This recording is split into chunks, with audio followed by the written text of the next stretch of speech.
सोलापुरात मुसळधार पावसाने हजेरी लावली। अनेक नागरिकांच्या घरात पाणी शिरल्यानं मोठं नुकसान, तर काही ठिकाणी गुडघाभर पाण्यातून नागरिकांना प्रवास करावा लागला।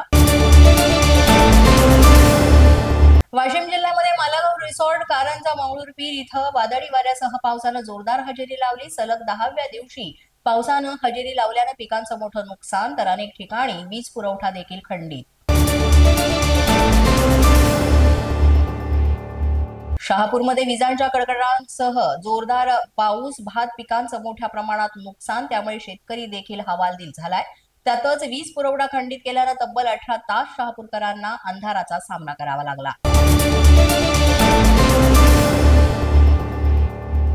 पुणे शहरात मंगळवारी झालेल्या जोरदार पावसाचा तडाखा महापौरांच्या वीज यंत्रणेला बसल्यानं अनेक ठिकाणी वीज पुरवठा खंडित झाला, तर काही ठिकाणी झाडं पडल्यानं तर काही ठिकाणी पाण्याच्या लोंढ्यांमुळे वीज पुरवठा विस्कळीत झाला होता।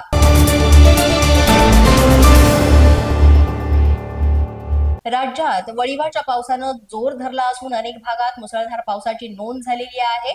पुढील 2 ते 3 दिवस कोकणात तसंच घाट माथ्यावर मुसळधार पावसाचा अंदाज हवामान विभागानं वर्तवलाय।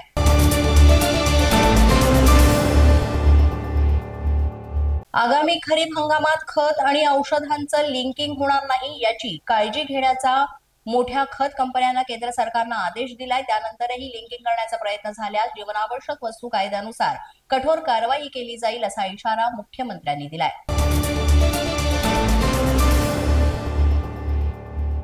कृषी विभागानं आगामी खरीप हंगामात 144.97 लाख हेक्टरवर घेणीचं उद्दिष्ट ठेवलेलं आहे, तर गेल्या 5 वर्षांच्या तुलनेमध्ये 204 लाख टन अन्नधान्य आणि गळीत धान्याचं उद्दिष्ट ठेवलंय।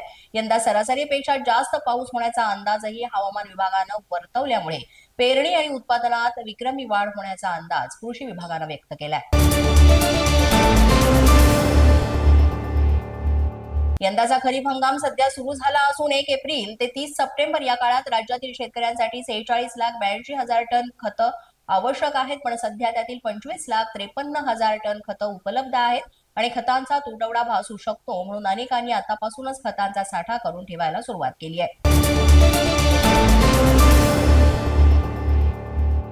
संत ज्ञानेश्वर महाराज पालखी सोहळ्यात आळंदी ते पंढरपूर वारीतील मानाचे अश्वप्रस्थान वारीसाठी रविवारी अंकलीतल्या शितोळे सरकार यांच्या वाड्यातून निघणार। अंकली ते आळंदी हा सुमारे 315 किलोमीटरचा प्रवास करत मानाचे अश्व पालखी प्रस्थानच्या 1 दिवस आधी आळंदीमध्ये पोहोचणार।